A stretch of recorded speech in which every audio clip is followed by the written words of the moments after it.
Hello. Yeah, there we go. Normal talking. There we go. Woo! I've decided that I have an ultimatum for the show, Dan, which is I'm not doing another episode until we get Ammon Bundy on the show. Okay. That's my ultimatum. We're talking militias this week, Dan. If we don't get goddamn Ammon Bundy. Uh-huh. You know... Who else could we talk to? Who else could we talk to? I mean, yeah, kind of, actually. I'd forgotten about that kind of, like... What was that movie that Viggo Mortensen was in? And it was about, like, the kids and the living in the woods, and one of them's, like, a Captain Fantastic. Captain Fantastic. I'd forgotten about the kind of, like, libertarian, like, Noam Chomsky reader archetype, because now it gets so just, like, Boogaloo Boys or what you think of when you think of libertarians, but it's like, man, I forgot about Ammon Bundy. Forgot about the Bundys. That was insane. Uh-huh. But, you know, so was Ruby Ridge, so was all that. Yeah, so, I don't know anything about the Bundys, so... This is not going to lead into a particularly interesting dialogue between the two of us. I presume Viggo Mortensen's character in Captain Fantastic is not based upon Ammon Bundy. I would imagine no. Uh-huh. No. But you are drawing an ideological parallel. There's an ideological Venn diagram in which the two overlap somewhat. Perhaps. Maybe it's just also that, like... I don't know. You hear the libertarians squatting on federal land types quote Noam Chomsky every now and then, and you're kind of just like, what's going on here? What is going on? I mean, it's kind of obvious what's going on there, but also, like, yeah, it's very odd.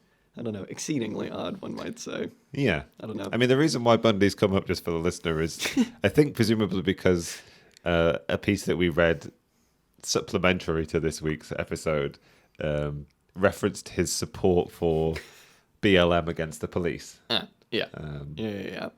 As a just a sort of touchstone point to illuminate the state of the world in which we live, I suppose.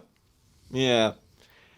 It's very odd. Very, very odd. I remember when that whole shootout happened, and like, the bold guy who was part of that family or something, he got out of his car and then he got shot, and it was like, the cops just killed this guy for nothing. It's like, well, he pulled a gun on the cops, but, you know, obviously not supporting the cops, not supporting really either of them here, but I just remember that being extremely odd. Yeah. And much like everything that is like front of your mind when you follow current events. Yeah. 5 minutes later, you forget about it. And so when they mentioned our man Ammon Bundy, I was just like, wow, what the fuck? Yeah.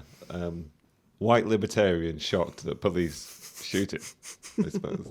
Or that the police shoot people, I guess. Yeah, well, yeah, all of the above. Weird stuff.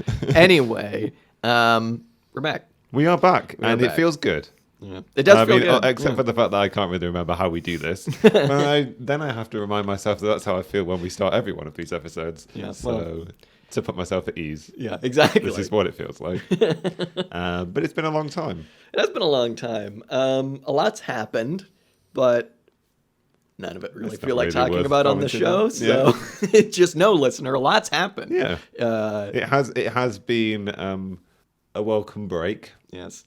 And there's been stuff we've been getting on with it. Yeah. Life's been getting on with. Life's been getting on with us. Yeah, exactly. And still in a bit of a hellscape in terms of the world, but I don't know. It's kind of what else is new? Yeah, exactly. What else is new? I don't know. It's not too much to really, I think, fill the listeners in on, quite frankly. No.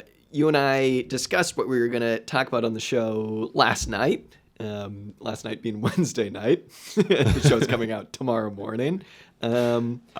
Hopefully, in theory. Yeah. And we went off on some tangents. I think this one's going to be a bit different. I think it's going to be a little bit different in terms of like the thing that we ostensibly read. It kind of goes in a bunch of different directions, and it's a little nuts. And it's not like the like orthodox Marxology stuff or whatever. It's written by some perhaps anarchists. Some probable anarchists. Some suspicious types. Noam Chomsky does get quoted. But I think it's high time, Dan, we talk about what we touched on a little bit with our Mike McNair, which is what is community self-defense? What's going to replace cops? Does anything need to replace cops? That idea of universal conscription that we came up against when we read the McNair, that I think I've been kind of trying to grapple with what actually that means.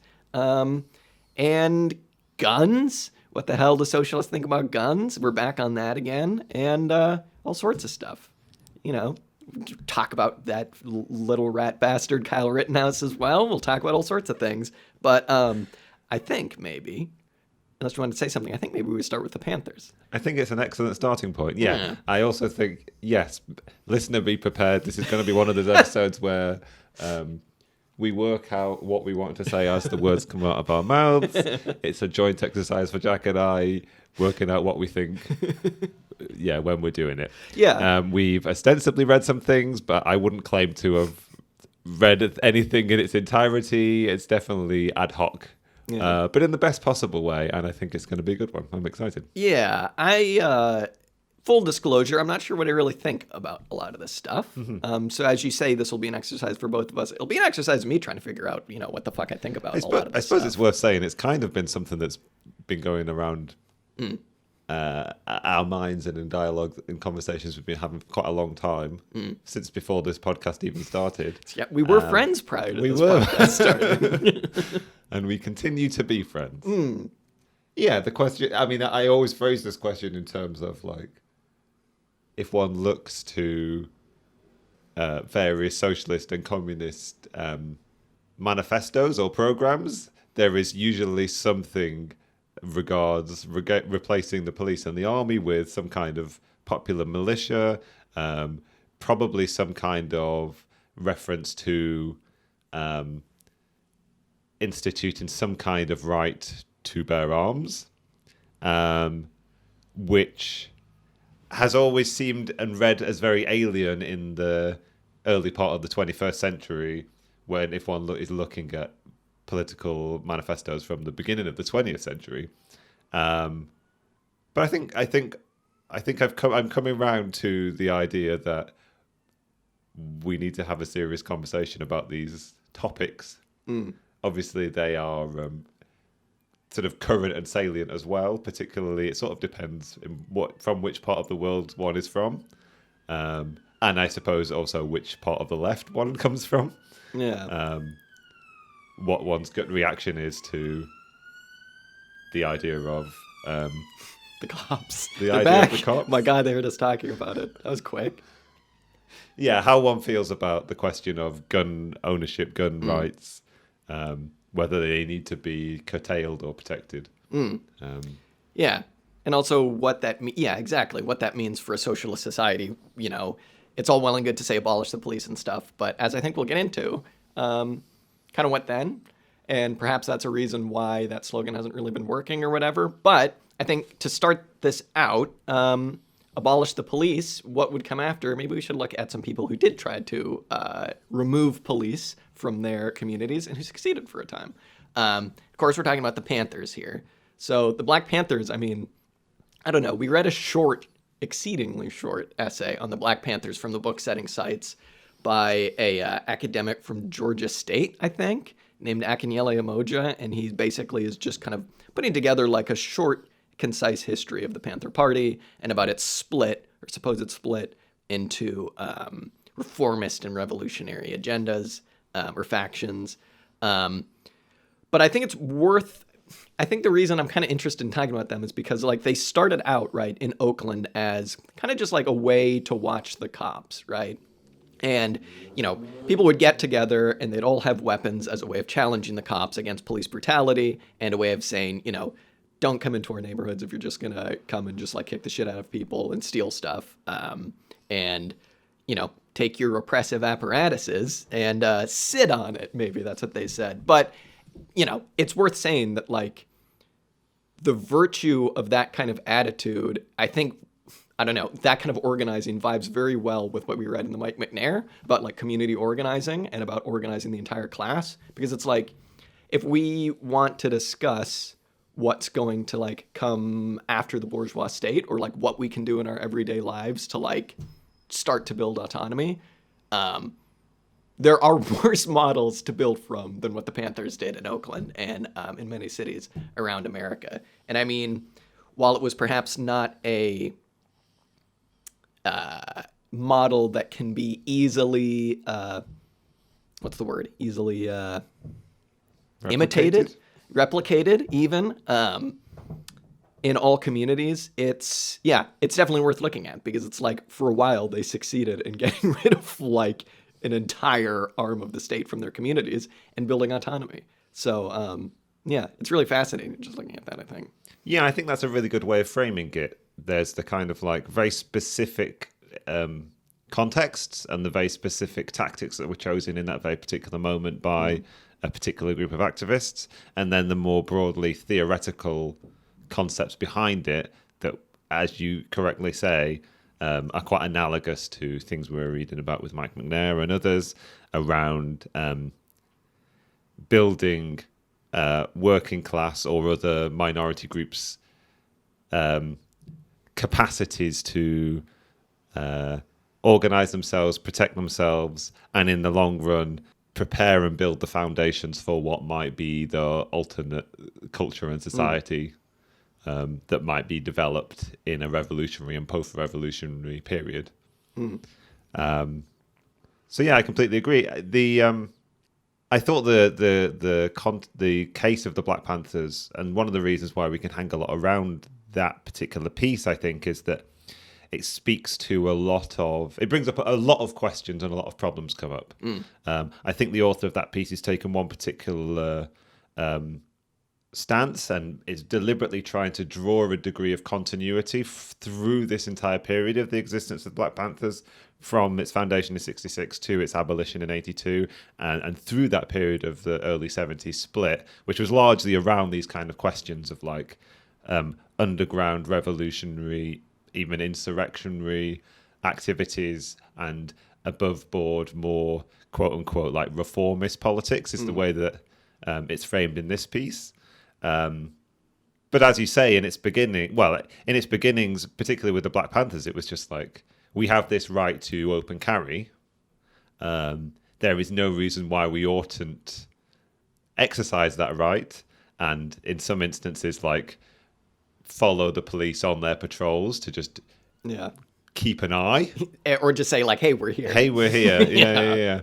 And what comes up in so many of the pieces in this book is this idea that in the American context, as soon as you challenge either the police or other like right-wing or predominantly white militia groups, there is a degree of impotence in them that is revealed. As soon as you are willing to quote unquote like meet fire with fire, like in a lot of instances they will back down, or at least in this period in the early 60s and in multiple other occasions that are documented in the book, like that is the ultimate result kind of thing. Yeah, and it's funny too, because it's like that speaks to like the difference in like I'm talking in the left wing vein here. Like it speaks to the difference between like building a militia because you want to go out there and build the workers' movement and have it be militant, and you know, it's kind of like a little bit like role playing, and like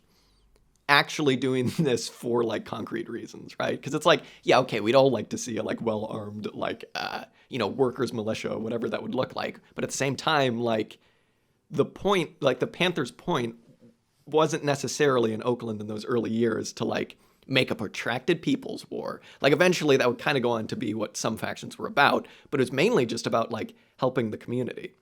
And it's funny, like we've said this on the show before, like when you help your community, it's funny how that like, you know, lessens how that furthers the class struggle and how it develops it in like a more mature way, and how it like lessens your requirements to like maybe lean on the cops, although it's not like anyone in those neighborhoods was like really leaning on the cops.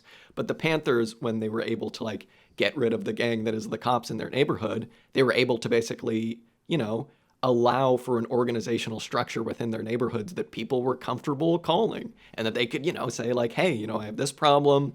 And so it's funny, like in the weekly work articles that we read, I think the focus, especially on the second one, which is called, that's the first one. The second one, which is Our Gun Rights Too, by a person, Paul Demarty. The focus is kind of like well, how can we replace the cops? And it's like, how can we fulfill the functions that cops provide society now? And it's kind of like, I don't know, I think that the Panthers in those early years showed that that's not necessarily the question that you need to ask, right? The question is like, how can you build almost like parallel structures that you could maybe see as replacing the cops, but that isn't the question. It's like, how can you build these structures that build something new? You know, and that almost gets to the question of like the universal conscription, because it's like universal conscription sounds scary if you're just like going to do the army but socialist, or if you're going to do the cops but socialist. But it's like if you're doing something different, which is like what the Panthers were doing in those early years, like it's not suddenly not so scary, because it's like you've built a new organizational structure that isn't just going to come around and like do the things that cops do and then eventually just become cops, right? Like communist cops are still cops, you know, like et cetera, et cetera. So like, yeah, I don't know. The example of the early Oakland-based Panthers in the mid to late 60s is like really exciting, I think. And I think like the Panthers can kind of get written off, but like, man, they did it there for a while. Like they like, I don't know, there's some real momentum there. It's awesome. Yeah, the real sort of like driving force behind this idea of replacing the police or replacing the army with a more broad-based democratic popular movement militia organization. It's entirely that. It's not to like replace like for like, but rather to fulfill some of the same functions and also fulfill new and different and diverse functions, and to sort of like parcel out functions that lie purely with the police now to different places, kind of thing. To like, but the intention is to put it under popular and democratic control. And so you're right to say like it can seem daunting, particularly in that Weekly Worker article. I wasn't taken aback exactly, but I was like, this is a very different type of language to the language used in setting sights, and it's probably like maybe a cultural difference between like Marxists and anarchists. And I think one of the things that would be quite good to do is maybe in this episode or in future episodes to try and like soften some of those hard edges that exist between Marxists and anarchists, because I think the driving intent is the same, but some of the kind of like the language, it does stem from a different theoretical basis, but some of the languages can be quite divisive. So if you read the article and it just says like replacing the police kind of thing or fulfilling police function, and it's just like, well, somebody's going to have to like arrest people or apprehend the murderers, like or like sort of intervene in sort of like domestic abuse or sort of general domestic scenarios. I don't even know necessarily what is meant by that. Can seem quite alarmist, but I think you can overlap these two ideas quite heavily if you put the emphasis upon giving power to communities to exercise these functions themselves. I have whilst we've been reading these various pieces, I've sort of been trying to articulate to myself an idea which, whether there's two broad categories or trains of thought here, one which is building the new institutions of a new society, and one is building institutions to sort of like both fight back against the repressive activities of this society, but also sort of soften some of the edges of the sort of the repressive function of institutions under capitalism kind of thing. Now, obviously, like if you're building institutions under capitalism, they're necessarily sort of like prefigurative, perhaps, of things to come. But I also feel like there are things which there are functions which basically, I think it does come to, we get a bit abstract here, Matt, maybe, but I think it does come down to a distinction between like anarchist emphasis and communist emphasis, perhaps, in the sense of like presuming a certain degree of natural spontaneity of people, and we'll just like give them capacity to fulfill what is a sort of inherent libertarianness, desire for freedom that's sort of instilled within them, rather than like feeling the need to build transitional institutions to plan for a much more protracted, I suppose, transition to post-capitalist communist society. Yeah. I don't know. I don't know where that leads us really. I don't know. I'm almost more uncomfortable with the idea of like trying to. I don't know. Well, because what I was about to say is I'm almost more uncomfortable with the idea of trying to build these new world orders. No, like these new. This is what's going to happen in the new socialist society, and these will be our structures. Because it's like, I don't know. Just using the Panthers as a model, it's like they were very simply just trying to like stop the cops from, in these early years, stop the cops from like harassing people in black communities, right?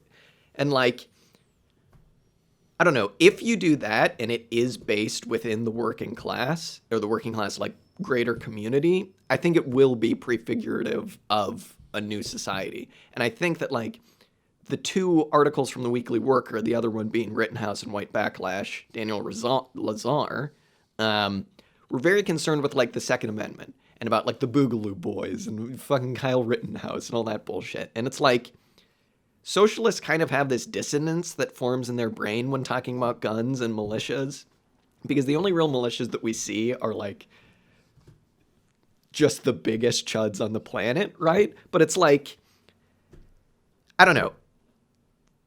All that stuff is so, like the Boogaloo Boys and the Rittenhouses of the world are so like either petty bourgeoisie or like, as it said in one of those articles, like they aspire to have those values that like, that's the reason those aren't like prefigurative of a new society. That's based in just the entirely wrong class, so it can really only ever be reactionary. But like when you have something like the Panthers, when you're trying to help your community and it's based in the working class, it seems like it's just gonna naturally be prefigurative of a new society. And it almost seems like that's more helpful to try and do than to engineer something that could maybe work. But then again, like I know that's what Lenin did, so like, you know, I don't know. I suppose it's worth just pointing out that those two articles from the Weekly Worker were written in the aftermath of Carl Rittenhouse's acquittal. So that's sort of why they're focused on that. But at the same time, it is perhaps too narrow a focus, I suppose. Well, so I mean, I don't know. I'm not trying to hassle the authors, No. but it's like when you want to talk about militias, especially in America, you just wind up talking about the Eamon Bundys and the Boogaloo Boyses and the right wingers of the world, because that's the only thing that exists, right? Yeah. And the other stuff is inherently just like try hard, because it's like, you know, the like 17-year-old from your hometown is like, have you heard about the Red Guards? We're setting something up like that. It's like, oh, okay. It's like, okay, all right. You know what I mean? Yeah. I whether it's like my Britishness or my lingering underlying like liberalness, I from a optical standpoint, meaning how I receive it rather than like talking in like generalized optics. I don't know. That's not what I mean to say, but like from a kind of reading the scene response, I suppose.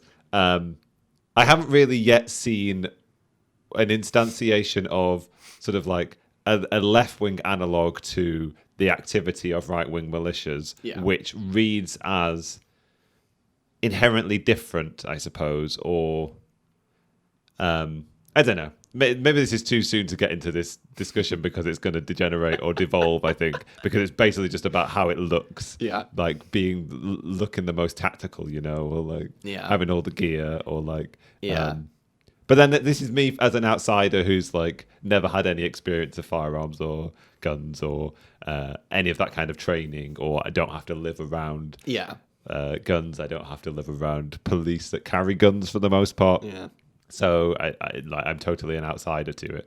But it's kind of what you were saying about like if you confront these people in any way, they're just shown to be the babies that they are, and it's like. That didn't happen with the Panthers because, like, they had like a class interest that this was based in. And, of course, like, these other people, the chuds of the world, have their class interests, but it's based in what? Yeah. In being fucking, you know, owning the tire shop down the street, or, like, it's petty bourgeois shit. So it's, like, it isn't really, like, I'm going to come out here and I'm going to die for this because it's the most important thing to me in the world and I want to protect my family from getting beaten up by cops. You know what they say in the articles that like the cops were like giving water to Kyle Rittenhouse and telling him like, hey, buddy, look at you, you know, ruffling his little hair and stuff. Like, Yeah, I mean, the core distinction between like left wingers as guns and right wingers with guns is that right wingers with guns function as an auxiliary to the police. yeah, They exactly. sort of they fill in grey areas, kind of thing. They work in conjunction with the police. The police quite often turn a blind eye to their activities, whereas like a sort of like a left wing analog isn't really an analog to the right because they just don't have that same relationship. They don't stand in relationship to the state in the same way. Yeah, they don't have that contradiction. Yeah. That fundamental contradiction of like wanting liberty, but then also like relying on the state to protect private property, which is what all these assholes do, right? You can't get out there and be like, I'm out here to protect my rights from the state and then also receive support from the cops. It's like, it's just such an obvious contradiction that it's just maddening. And, you know, that's probably why, like, if you confront any of these people, they'll just melt. You know, so it's all fucked up. Should we talk about the Second Amendment? Because it's interesting, that discussion, and it's not something I've ever thought about since I had lib brain, and I was like, it's dumb.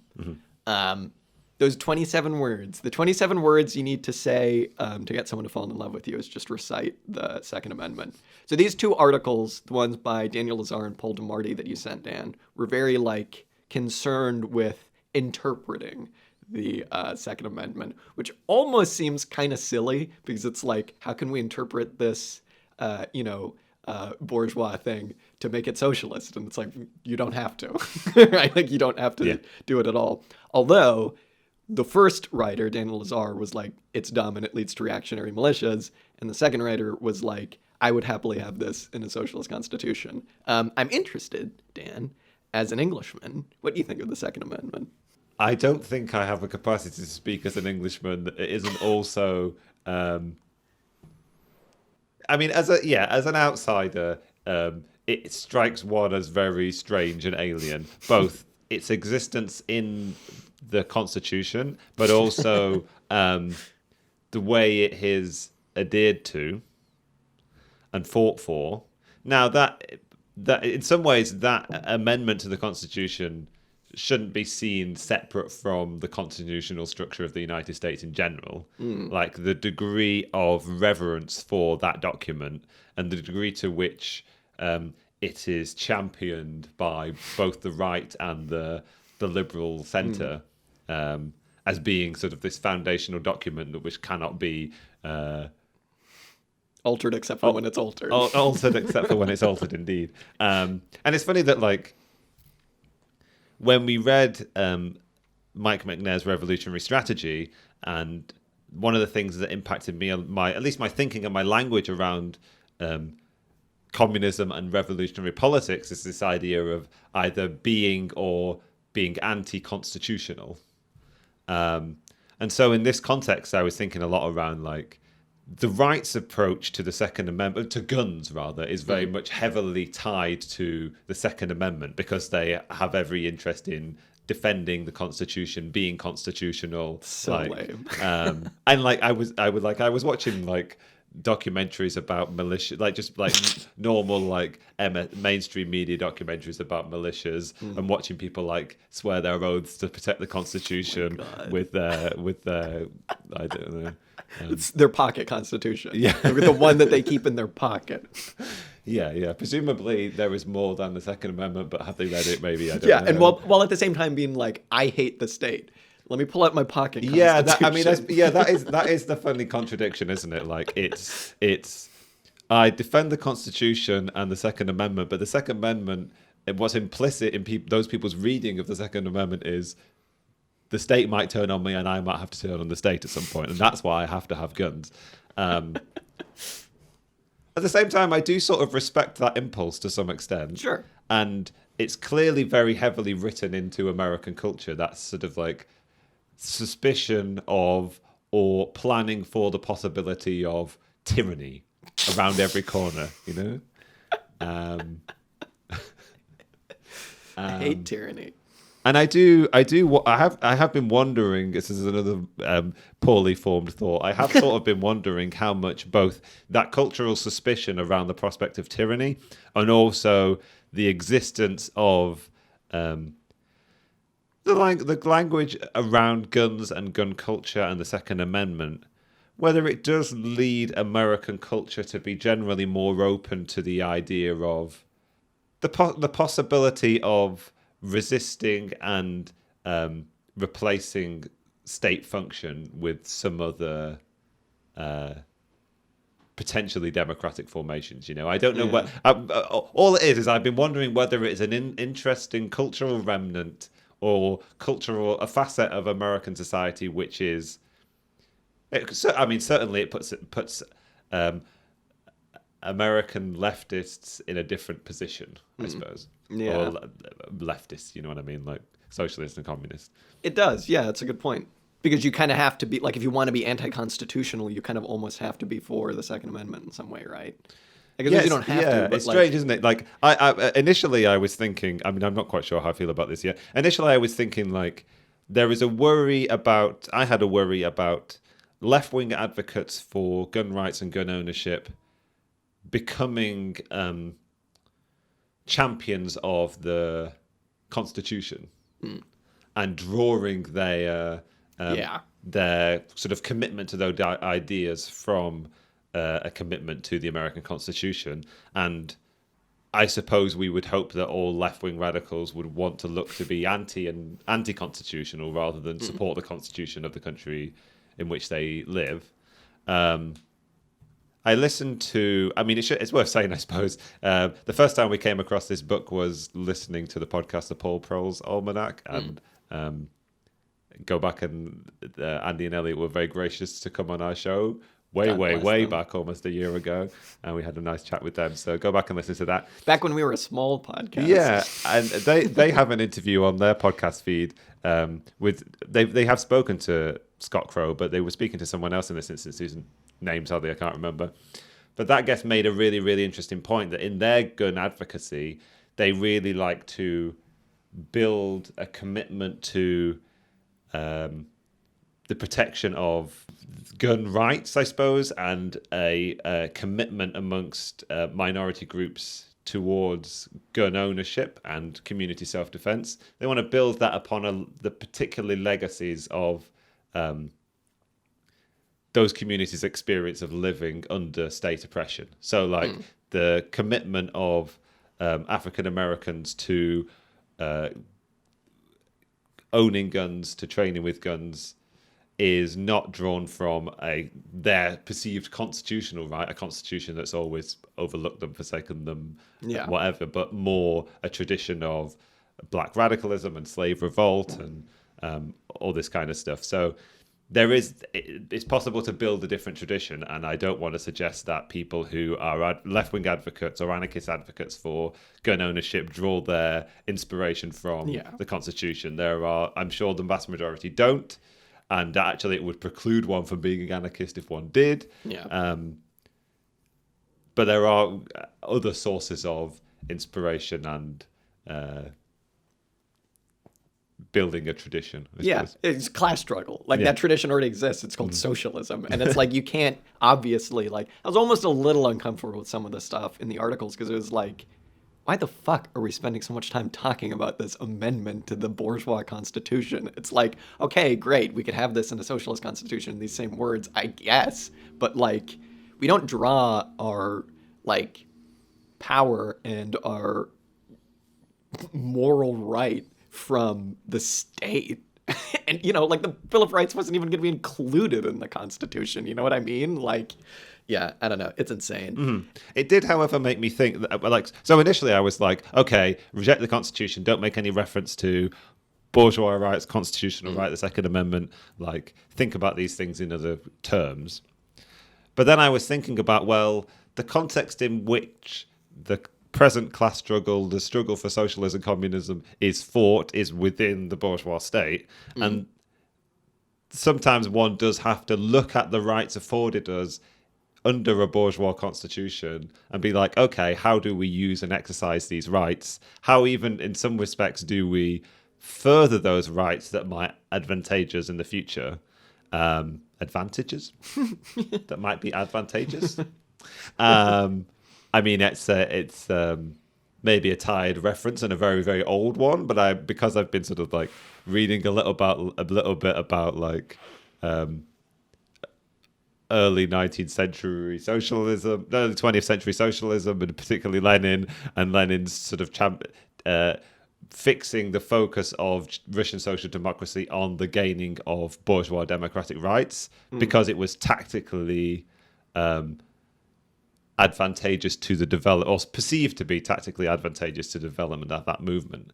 So whilst I think I still stick to my initial like be anti-constitutional, being minded toward the constitution and the laws of the state in which we live and what that affords you tactically and strategically and makes you able to do, is certainly part of this equation that shouldn't be overlooked, I suppose. Yeah, I don't know if I really buy the type of thinking that's like, at least in this regard, like look to the allowances that the state allows you and like building off of those, because like, first of all, like what allowances were made after the Black Panthers started open carrying regularly in California? Well, just changed open the law. carry, the law was just changed, right? So it's like the Second Amendment, while it was like an allowance made for like the teething masses, and the Bill of Rights as a general, it's like, okay, give them something. They're allowed to speak and have guns and not have,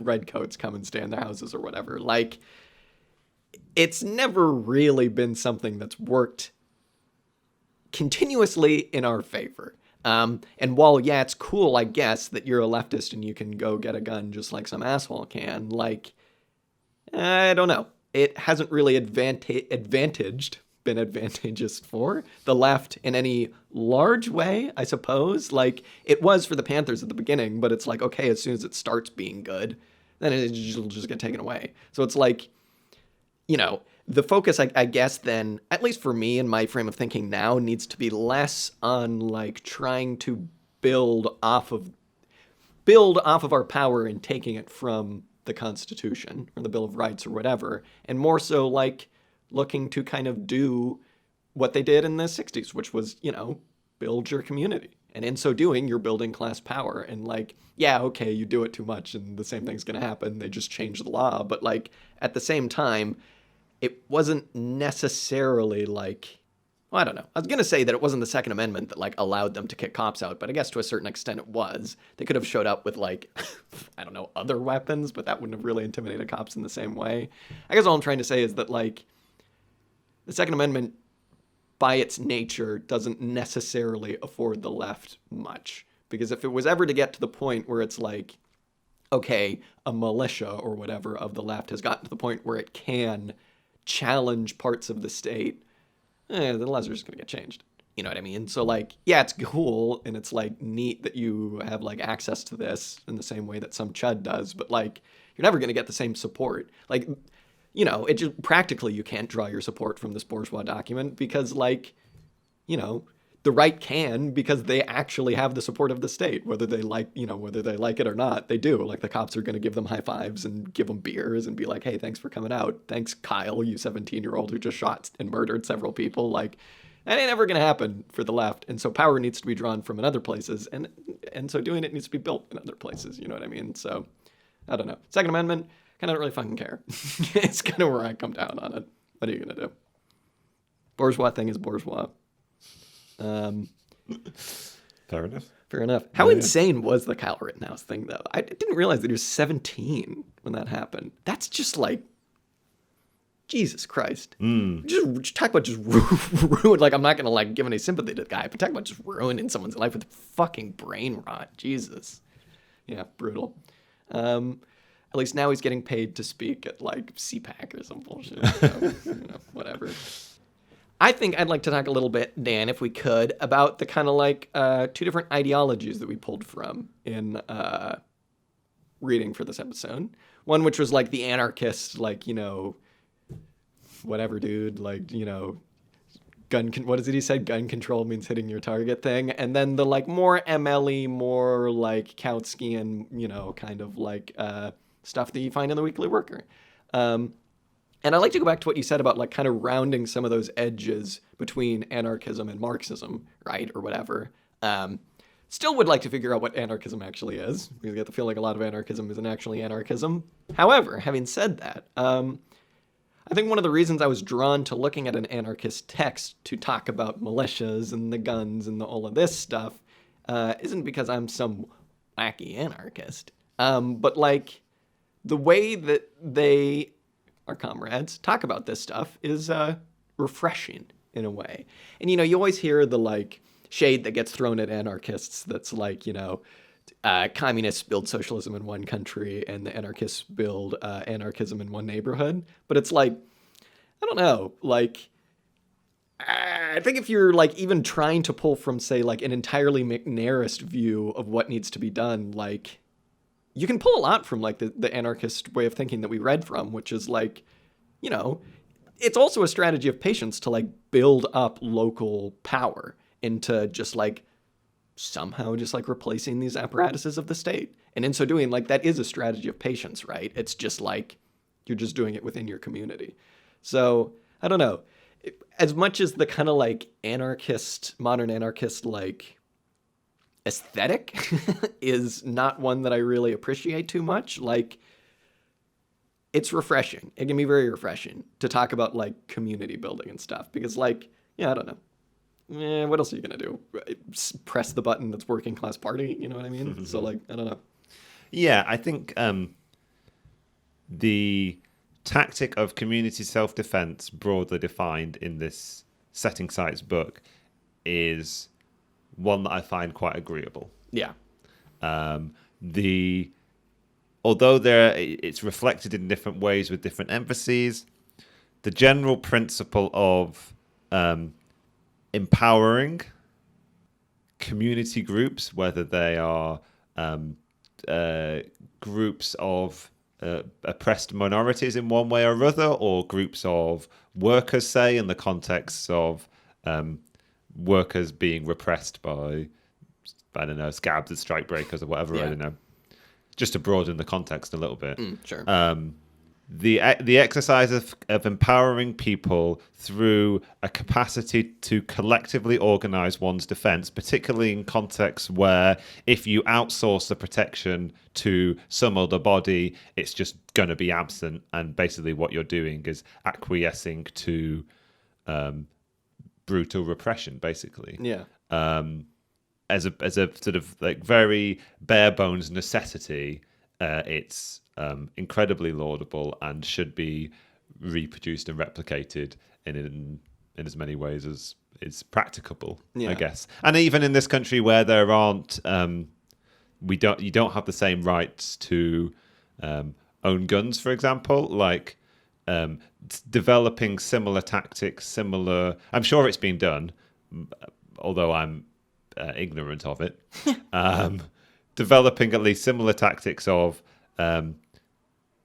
not calling the police, trying to develop other ways of just sort of settling problems in the community, diffusing potentially violent situations through compromise, I guess. Yeah.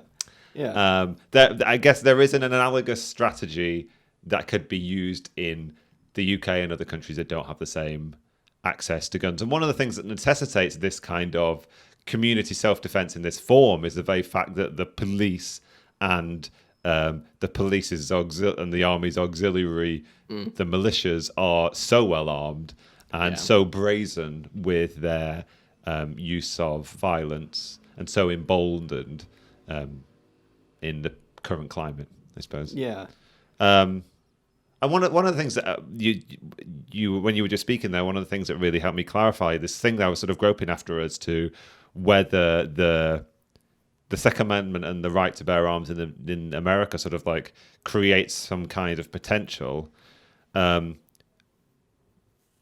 people in the position where they may well have to take up their own defense is it's a very radical thing. Yeah.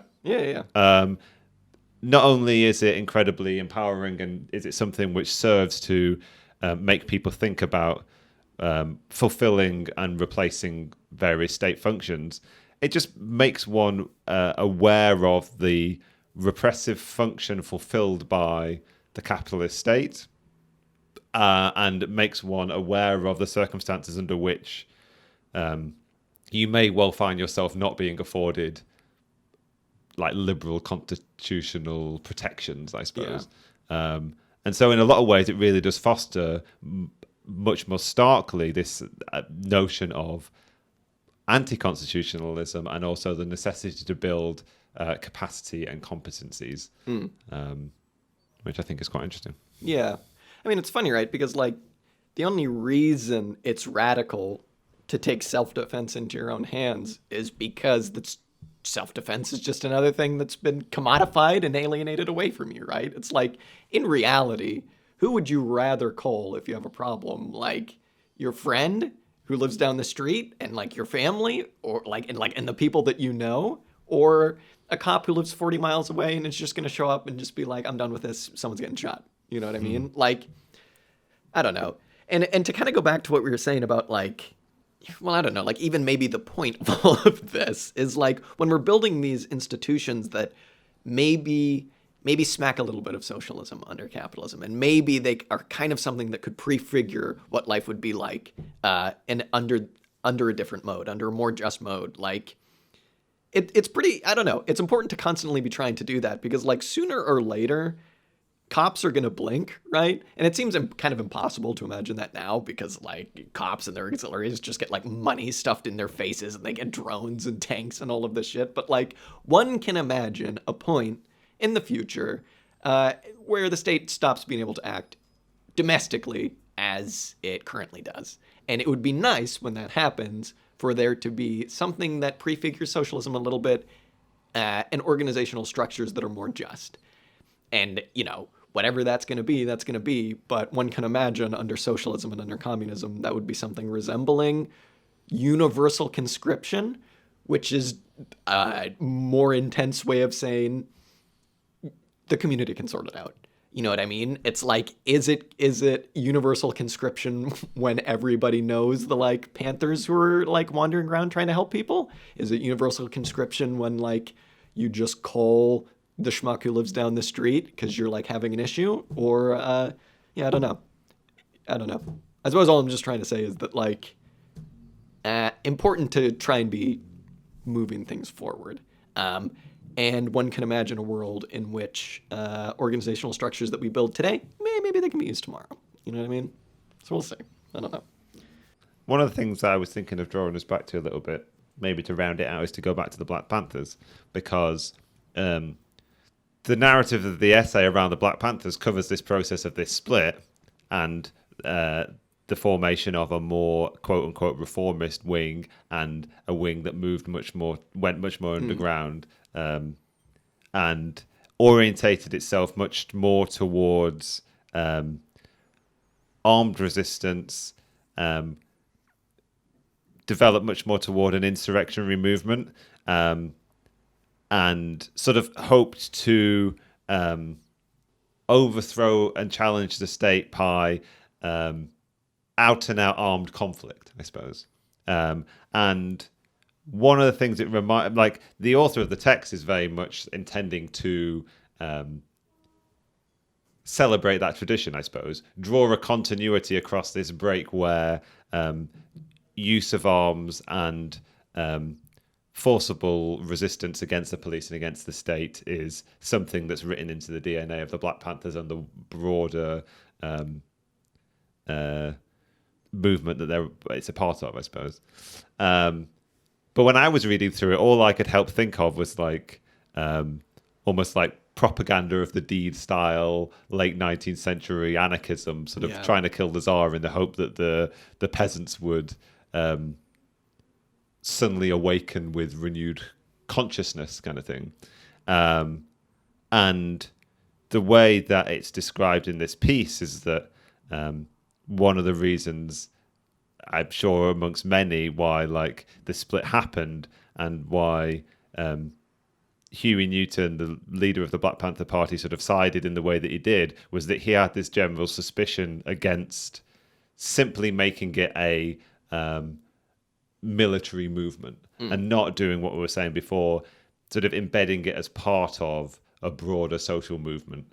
And so I think it's a good cautionary tale, I suppose, as to what happens if one celebrates the armed military, not the military, the sort of armed aspect of this struggle without sort of embedding it in a social movement. Yeah, 100%. Yeah. I think, like, and two, it's at the end of the essay, the author says that the last paragraph is just certainly the role of the underground in the armed struggle was a critical issue in the 1971 split, but perhaps the most important issue was not whether the party emphasized reform or a radical agenda, but rather its inability to maintain its organizational unity and cohesiveness in the face of repression. And what you're just saying is making me think that, like, it is a lot easier to maintain that unity, and, like, it makes it harder for repression to just come in and crush you if you embed yourself in the community, and if you make yourself part of the community, and if you are doing things other than just like, we're going to get out there, man, we're going to kick some ass, we're going to, there's a lot of Maoist language about like the protracted People's War in the United States and stuff, and it's like, hey, that's pretty cool. I'll be the first guy to say that that's pretty cool stuff, but also like for thinking long term about what we can actually do. And I'm not saying this to necessarily like praise, the split or praise like whatever Huey Newton was up to or anything, but like it's easier to maintain unity and to maintain your organization and to fight back against repression kind of like without having to fight back against repression. Like if you're trying to meet the state with like guns, they're going to come out in tanks, right? And this is like another contradiction that the libertarians will just never fucking learn. It's a lesson they'll never learn, but like I don't know, if you're trying to win the war without like actually kind of like, I don't know, fighting the war, I don't know, maybe like at a certain point you're going to have to fight the war and you're going to have to put your foot down because nobody likes having the boot on their neck. But at the same time, like, what have we said before? How do you help the working class? It's by helping the working class. You know what I mean? It isn't necessarily trying to go out there and do minority action like against the state because, to put it in a phrase that our friend Hal Draper might say, that kind of is socialism from above. Even if you're coming from this angle of like, what was his name? Geronimo G. Jaga? Like, that's pretty cool, man. That is pretty cool. But also, like, what's the end game? You know what I mean? It's like, what's what state would you wind up creating, even if you could take power? You know what I mean? So, I don't know. Hey, maybe there's something else can learn from that too. But also, like, yeah, maybe just everybody be nice to each other. That's what I want to say.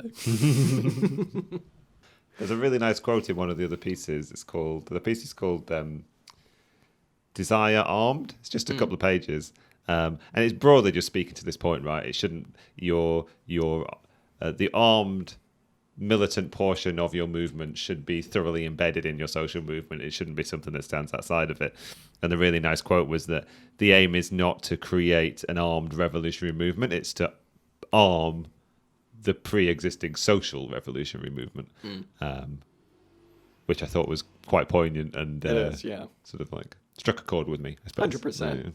I think that, like, if you and I, Dan, were to move to the United States and buy a bunch of guns and tell people to join the Jack and Dan Red Guard, nothing would happen because people would be like, that's extremely cringe and get away from us, you weirdos. But also, like, even if something did happen, you wouldn't want it to happen because that's not the route that you want to go down. Like, when McNair talks about the party structure as prefiguring the state structure and prefiguring what type of state you're going to have, that's a lesson we need to learn from that. Like, yeah, radical democracy, allowing, factions to form, but also, like, just help people. Like, Jesus Christ, like, you need to lessen the burden on the working class for the working class to, like, do anything, right? So, I don't know. Yeah, it seems like one of the present functions of the sort of, like, growing trend toward a armed portion of the American left is that it fulfills a very important function of protecting social movements against the police and against the right, particularly in the context of like holding demonstrations and being there to provide security when security can't be assured by the police. I mean, it's also, we wouldn't really want the security to be afforded by the police, but when the police can't be trusted to properly defend your demonstration against the right, you might need to have somebody else there. But from the outside, to me, it kind of looks like there's a group of armed people coming in to fulfill a very specific function and then stepping away again. Now, I know those people are also in the broader social movement, but I'm sort of wondering to what extent that is, how you extend that to be what we've been describing as a kind of like thoroughly embedding community defense within the communities themselves that need defending rather than defending them from the outside. But there are a great many people in the States doing that by training people. And so the work is being done, I suppose. Yeah. It's an interesting level of training, too, just in terms of like class struggle. You know, it's like what you were saying about arming the movement that already exists. It's like, yeah, if you're going to go have some sort of show of force or like a protest or something or, you know, a strike and you don't want people to just show up and kick your ass, like train those people because like that is, I don't know, things, if the movement grows, rubber's going to hit the road at some point, and that's like a good way of training people. I read a very, very funny letter that Lenin sent not too long ago, and he was talking about like, it was in like between 1905 and 1917, and he was just like, we need to just get people out there kicking like the ass of like the pogromists and like, you know, the Black Hundreds or whatever. He's like, it's really great for training people for a class struggle. Just go kill some Black Hundreds. It's like, oh my God, Lenin, Jesus Christ. Like, chill out, dude. Maybe I take a step back from that, but it's also like, yeah, the class struggle will quite literally be a struggle sometimes. And it's good to train it in the concrete ways that currently exist and to not just, you know, be told to fuck off by the cops. Yeah. Support the working class in their fighting of the class struggle. Yeah. Yeah. I mean, we are the working class, so like, I don't know. But... Yeah. What you're telling me is to go punch my boss in the face when I show up to work tomorrow. All right, Dan, I see. Right. I suppose that would probably constitute the class struggle. Like, why did he do that? They're like, he's a communist. Yeah. I knew it all along. I think this week was a bit slapped together as Dan and I are recovering from our vacation in Barbados. But it's good to read some kind of like, I don't know. I don't want to make this sound like a marketplace of ideas kind of thing, but it's like, it was interesting to read some anarchist stuff and some anarchist takes on all of this stuff and to then contrast that with some kind of like more Kautsky-esque stuff, more ML-y kind of stuff. Because, yeah, I like what you were saying about kind of like softening the edges. You don't need to go full anarchist. You don't need to go full this, full that. But like, hey, as the dialectic unfolds, as they say, like you'll see that, you know, there's some crossover and that like, I don't know, it's all the same struggle. You know what I mean? So like, yeah, just get out there and help people, I guess, is what you're supposed to do. I know I've said it a million times, but it's like you can go wrong trying to set up some sort of Red Guard faction. You can go wrong probably trying to do some sort of like hardcore revisionist stuff or whatever with a party, but like you can never really go wrong just helping people. So like you're furthering the class struggle by, I don't know, being nice. I know that that's like an insane thing to say, but like, you know, I don't know how much of like an overarching like world domination for socialism plan there was when Huey Newton and the lads got together and were like, this cop's an asshole. They imported him from the deep south. Let's tell him not to come back. You know what I mean? So I guess that was not being very nice because they were like, we'll kill you if you come back to our neighborhood. But it was helping people. But it was helping people, exactly. Yeah. Help people and try to be nice if you can manage it. Exactly. That is going to involve talking to people. I'm sure Huey Newton was incredibly nice when he told that cop to fuck off. Yeah, don't ever come back here. I was reading some Mike Davis thing not too long ago, and he was talking about how, like, you know, we always talk about, like, cops don't live in the neighborhoods that they patrol, but, like, he was talking about how the LAPD just imported, like, dudes from the South. Like, you know, they'd be like, okay, let's get the most, like, insane white supremacist, military chief, but, like, cop chief or whatever to come out here, run things, and he'll bring a bunch of his boys over, and it's just like, it's just a whole nother level. It's just fucking insane.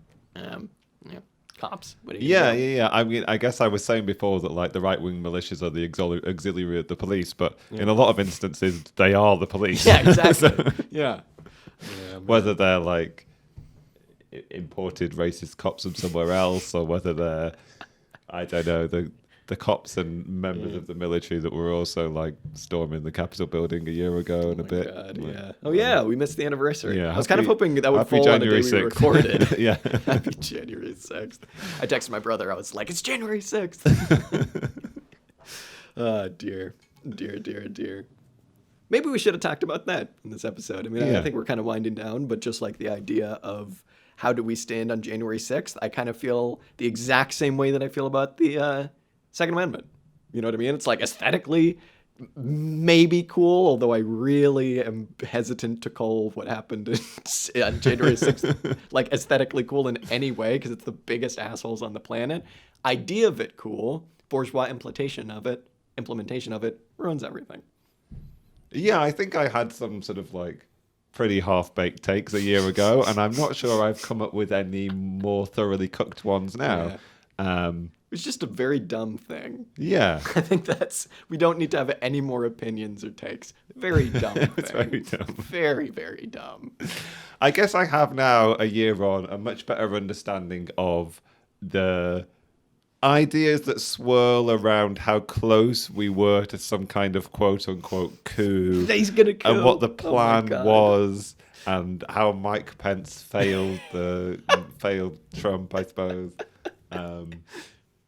But that doesn't seem any less mad or I don't know. Just like it was a crazy thing. It was It was a just crazy thing that happened. it was just very odd. Yeah. I think we Yeah. can just leave it at that. Yeah. Very odd thing. You know what I've learned, Dan? Don't need to have a take on everything. that weird thing that happened. It was weird. I'm just gonna leave it at that. You know what I mean? I don't know. Yeah. I feel like all too often. This is why this isn't a current offense. Yeah, exactly. I'd just be like, yeah, dumb. I feel like all too often commies and like leftists will maybe try to explain things in bourgeois terms. And it's like, you are allowed to have like to say the same thing over and over. You know, you and I were joking last night about like, but did Kyle Rittenhouse consider the dichotomy between exchange value and use value? But it's like, I don't know. Like you're allowed to just say like, it's all fucking dumb. I have the same critique of everything. Yeah. Yeah, we have one critique Yeah. when it comes to theoretical questions. And when it comes to questions of current events, I think my party line is it's too soon to tell. Okay, yeah, fair enough. like, Too yeah. soon to tell about January Yeah. 6th. We shall see. Yeah, ask me in 400 years where we were on January 6th when it came to the degeneration and collapse of American empire. It would be so funny if, like, the historical line that historians run with is just like, it was weird. It's very weird. No one has an explanation. Very strange. It was a very strange time. Oh, man. I think it was Wall Street Journal or Washington Post or somebody ran an op-ed that was like, is it Hillary's time to run again? And it's like, give me Hillary and Trump. Just give it to me. Put it into my veins. Give me the rematch. I'm like so on board. We'll see. And Trump's like the middle of the ground. Like, Yeah. well, vaccines, they're kind of cool. Have you seen what they do? It's all so dumb. It's all so dumb. Yeah. This is definitely a reveling in it podcast, I think. Yeah, 100%. Just embrace the joy. Because, Yeah. what else have you got? I know. There was an article in the Weekly Worker a while ago on You vaccines. can never be mad or bemused. Yeah, literally, exactly. If you have the same critique, you have your framework, just roll with it. It's all the same shit. But there's an article all about vaccines and like, where should we stand as leftists on vaccines? And the last line was just like, step away from the bourgeois antinomies. It's like, this isn't an either or thing. Yeah, pharmaceutical companies are insane. Fucking get the vaccine. Like, you don't need to have this like, but what about this? What about that? I have my opinion. It's like, fuck off. Just, I don't know. It's all nuts. So what are you going to do? Yeah. There are contradictions and some of them can't be resolved. Exactly. So, yeah. Has Pfizer considered use value? Yes, probably a lot. Probably quite a bit, actually. Oh, dear. All right. Okay. The great 21st century economic treatise published by Pfizer. Yeah, exactly. They're like, the system works. All right, Dan. Well, this was our first episode in 2022. Happy 2022. Welcome back to the listener. I know. Welcome back. Thank you for joining us in this new year. Am I incorrect in thinking that we started this in 2020? Yeah, shit, we did. That's insane. We've been doing this for 3 years, if my math is correct. That is how it works. Happy birthday. Yes, happy 3rd birthday to the show. Yeah, we'll be back at some point in the future with something new. We'll be back on it, going for it. If you thought we were gone, sadly we're not. And we'll be doing more cool stuff and developing some thoughts, I guess. So we'll leave it at that. Yeah. Thanks again to, I know that, like, they didn't necessarily suggest it, but Setting Sights as featured on Poor Pearl's Almanac. Cool. And if you actually want to hear people talk about it and that they know what they're talking about, go listen to their stuff. Yeah. Absolutely. All right. Well, we'll be back at some point in the future, and I've had a blast, Dan. I'm glad we're back doing it. Thank you also to you, Jack. It's been great. Yeah, happy 2022. Thanks, everybody, for listening. Bye. Bye-bye. See you again.